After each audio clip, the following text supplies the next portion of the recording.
komm, sag, wieso bist du so beleidigt? Ich seh das doch an, deine Laune ist versteinert, kein Lächeln, sogar der Sex wird verweigert. Hast deine Liebe auf eBay versteigert?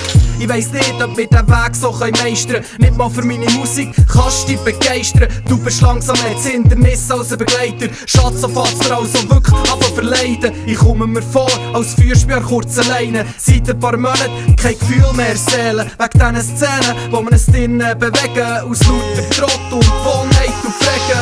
Ein Wunder, dass wir manchmal nicht grad schlägeln. Es ist traurig, wir sollten es vielleicht auf die Seite legen und deswegen nur noch als Kollegen pflegen. Sorry, es ist halt das Gefühl, das aus mir redet.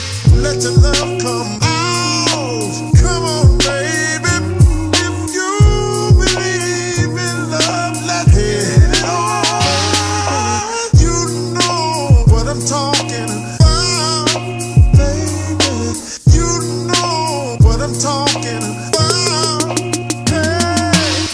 Jeder Mann braucht eine Frau, die er liebt und versteht, die auf dich wartet und dir die Liebe zeigt. Ein Teil von deinem Leben durch dick und durch dünn. Du hast sie richtig gern, sie ist mehr als ein Freund. Sie gibt dir die Kraft, um können zu bestehen. Ist sie mal weg, da kommst du nicht mehr klar.